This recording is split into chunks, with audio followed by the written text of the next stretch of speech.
BA part third Sanskrit प्रथम प्रश्न पत्र योग दर्शन योग सूत्र 32 से 37 सूत्र। मैं डॉक्टर मनीषा गोदारा, राज के बांगड़ महाविद्यालय डीडवा। 32वां सूत्र है तत् प्रतिषेधार्थकम एक तत्व अभ्यासः।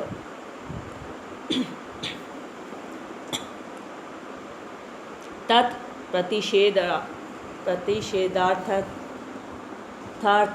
एक तत्व अभ्यासः।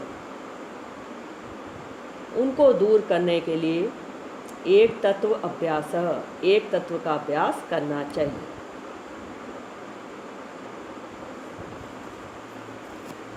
अनुवाद: उनको दूर करने के लिए एक तत्व का अभ्यास करना चाहिए। उनसे क्या तात्पर्य? विघ्नों।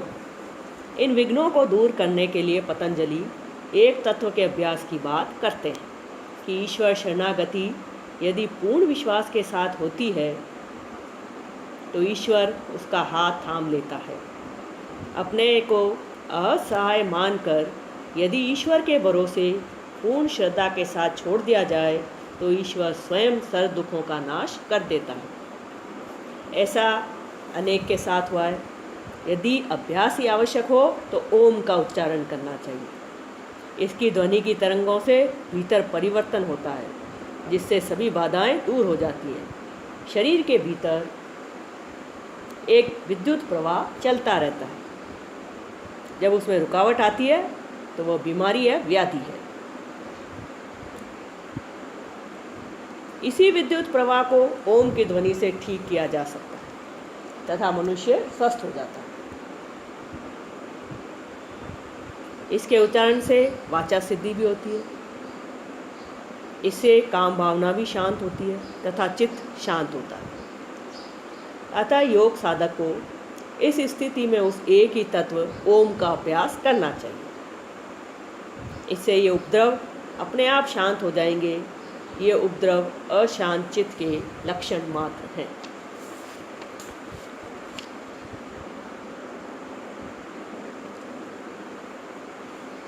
अगला सूत्र है सूत्र 33।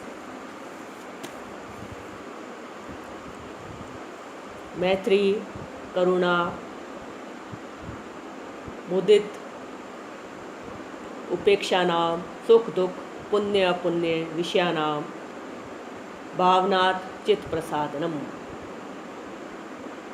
सुख दुख पुण्य अपुण्य विषयानाम, सुखी दुखी पुण्यात्मा और पापात्मा, ये चारों जिनके क्रम से विषय हैं। ऐसी मैत्री,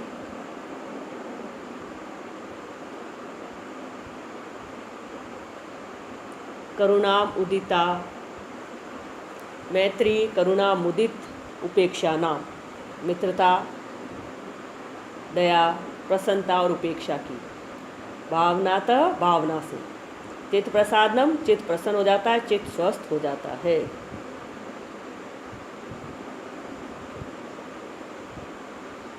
सुखी जनों से मित्रता,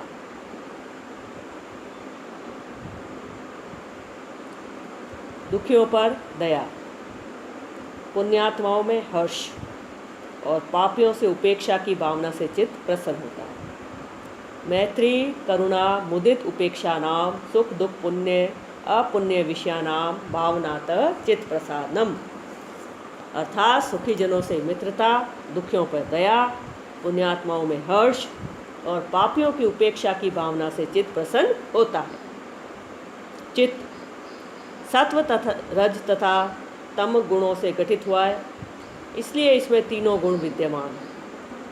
यह सत्वगुणी विद्या है तथा तमोगुण अविद्या। सामान्य मनुष्य में दोनों विद्यमान हैं। इन गुणों के ही कारण चित्तवृत्तियाँ बनती हैं, जिनकी तरंगें मनुष्य जीवन को प्रभावित करती हैं। तमोगुण युक्त वृत्ति विपर्य कहलाती है। अनेक जन्म की भोग वृत्ति के कारण निर्मित संस्कार मनुष्य को सदा भोगों की ओर ही आकर्षित करते हैं। इसका मुख्य कारण अहंकार है। मनुष्य को सबसे बड़ा भ्रम यही है कि मैं अलग हूँ, सृष्टि से भिन्न मेरा अस्तित्व है, अन्य से मेरा कोई संबंध नहीं। यह सृष्टि एक इकाई नहीं है, बल्कि अनेक इकाइयों का संगठन मात्र है। इसी अहंकार के कारण कई धर्मों ने आत्माओं को भी अनेक मान लिया। अहंकार के नष्ट हुए बिना अद्वैत की उपलब्धि नहीं हो सकती। यह योग साधक को चाहिए कि विद्या रूपी गुणों का विकास करे तथा अविद्या आदि दोषों को दूर करे। मित्रता, दया, हर्ष, करुणा, अहिंसा आदि विद्या है तथा राग, द्वेष, हिंसा, घृणा, निद्रा आदि अविद्या है।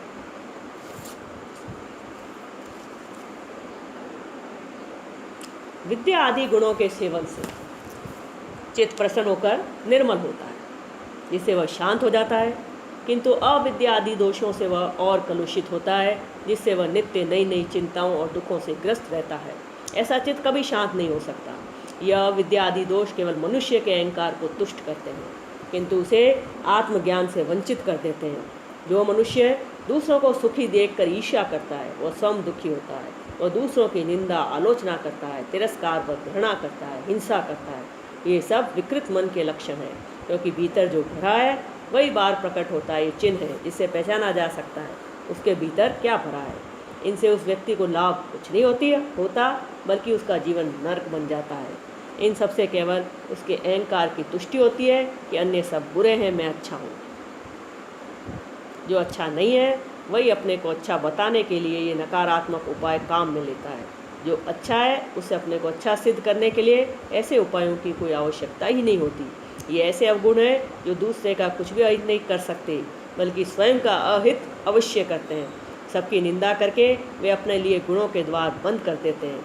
हमेशा निंदा, घृणा, ईर्ष्या से भरा चित्त भी वैसा ही हो जाता है, क्योंकि उसके सारे संस्कार विचार एवं भावना से ही बनते हैं। इसलिए पतंजलि चित्त की निर्मलता के लिए विधायक अर्थात पॉजिटिव तत्वों की बात करते हैं कि सुखी जनों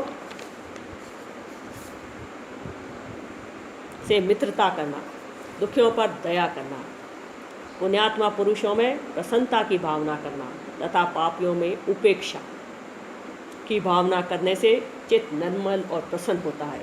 जब तक चित्त निर्मल नहीं होता तब तक वह शांत बना ही रहेगा। ऐसे चित्त वाले को आत्मज्ञान का फल नहीं मिल सकता। इन विधायक तत्वों से ही साधक शुद्धता को प्राप्त होता है। इनसे घृणा, ईर्ष्या, द्वेष, क्रोध आदि मलों का अपने आप नाश हो जाता है। 34वां सूत्र, प्रच्छदन विधारणाभ्याम वा प्राणस्य वा अथवा प्राणस्य प्राणवायु को प्रच्छदन विधारणाभ्याम बारंबार बाहर निकालने और रोकने के अभ्यास से भी चित्त निर्मल होता है। अथवा प्राणवायु को बार बार बाहर निकालने और रोकने के अभ्यास से भी चित्त प्रसन्न होता है।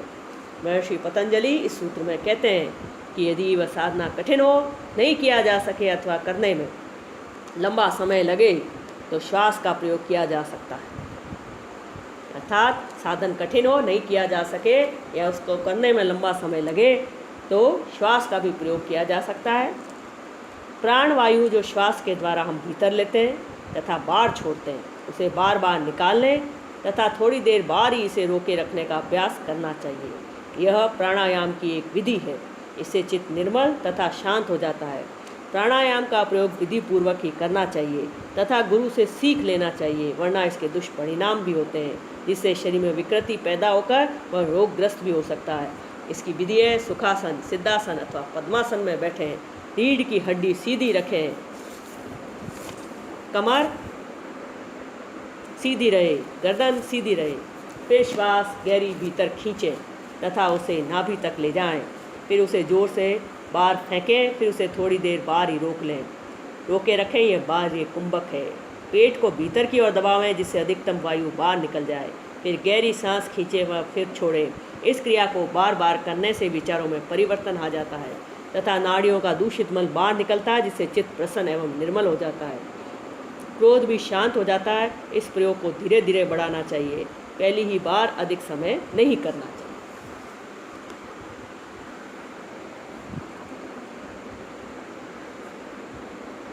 सूत्र 35, विषयवती वा प्रवृत्तिर उत्पन्ना मनस स्थिति निबंधनी। विषयवृत्ति वा प्रवृत्तिर उत्पन्ना मनस स्थिति निबंधनी।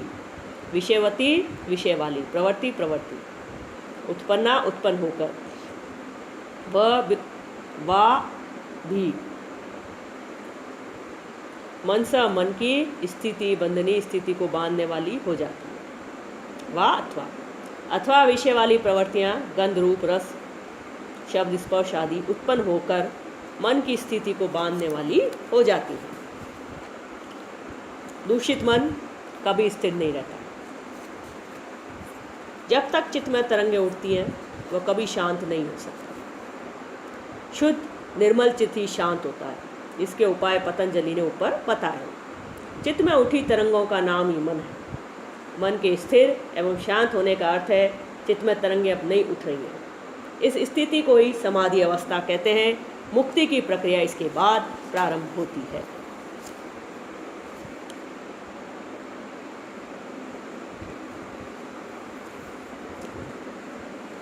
इस सूत्र में कहा गया है कि मन को बाहरी विषयों से हटाकर जब भीतर की ओर मोड़ दिया जाता है तो उसे दिव्य विषयों का साक्षात होना आरंभ हो जाता है। यह सब ध्यान की अवस्था में होता है।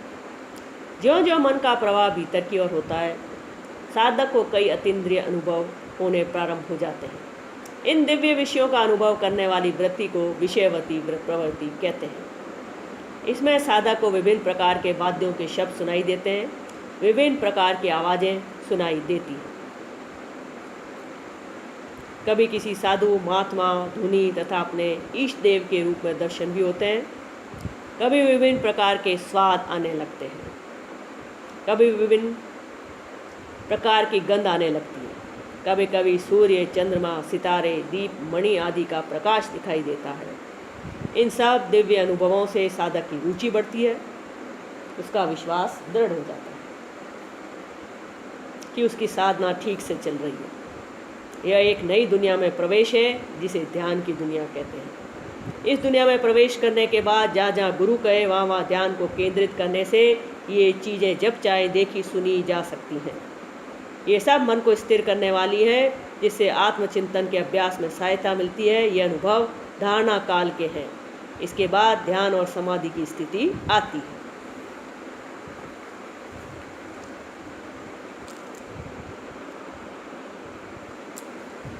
अब है 36वां सूत्र, विशोका वा ज्योतिष्मति।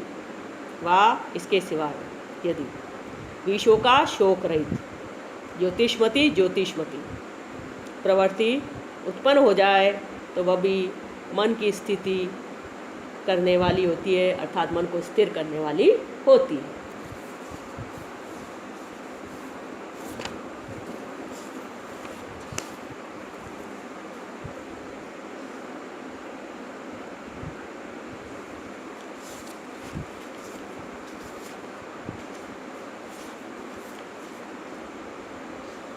इसके सिवाय यदि शोक रहित ज्योतिष्मती प्रवृत्ति उत्पन्न हो जाए तो वह भी मन को स्थिर करने वाली होती है। इस सूत्र में बताया गया है कि इन 5 विषय वाली प्रवृत्तियों के सिवाय ज्योतिष्मती प्रवृत्ति के उत्पन्न होने से साधक को भीतर का प्रकाश दिखाई देने लगता है। यह प्रकाश आत्मा का ही प्रकाश है, जो सूर्य चंद्रमा आदि के प्रकाश से सर्वथा भिन्न होता है। यह शोक रहित होता है। इससे भी साधक की रुचि बढ़ जाती है। चित्त की निर्मलता होने पर अथवा हृदय कमल में ध्यान करने से भी यह प्रकाश दिखाई देता है, किंतु यह प्रकाश अधिक स्थिरता वाला, शोक रहित तथा शांत होता है। सूत्र 37, वीतराग विषयम वा चित्तम। वीतराग विषयम, वीतराग को विषय करने वाला, चित्तम चित्त वा भी स्थिर हो जाता है। अथवा राग द्वेष रहित महात्माओं के शुभ चरित्र का ध्यान करने से भी मन स्थिर होता है। यहाँ मन को स्थिर करने का एक और उपाय बताया गया है कि जिस महात्मा के राग द्वेष सर्वथा नष्ट हो गए हैं, ऐसे वितरागी का ध्यान करने से भी मन स्थिर हो जाता है। चित्त में जो कुछ भरा हुआ है उनकी विचार तरंगें उठती हैं। ये विचार ही मन है। अच्छे बुरे तथा मिश्रित विचार इसमें निरंतर आते रहते हैं। इन विचारों की क्रियान्विति शरीर और इंद्रियों के माध्यम से होती है। इसलिए ये विचार ही कर्म के आधार हैं। कर्म के बाद उसका अच्छा बुरा फल होता है, जो पुनः चित्त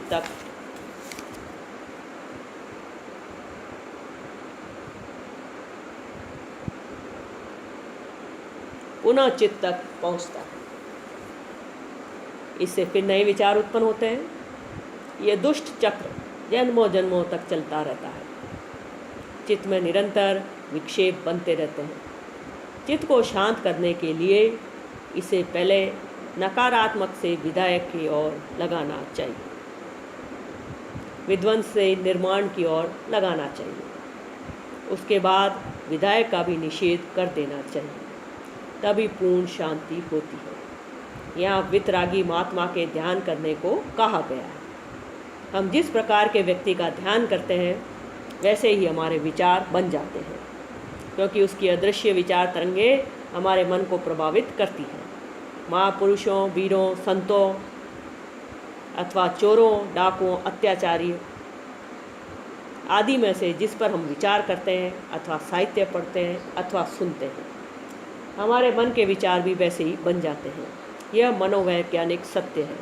इसलिए योग साधक को हमेशा महात्माओं का ध्यान करना चाहिए तथा उन्हीं का साहित्य भी पढ़ना चाहिए, जिसे स्वयं का चित्त निर्मल होकर स्थिर होता है।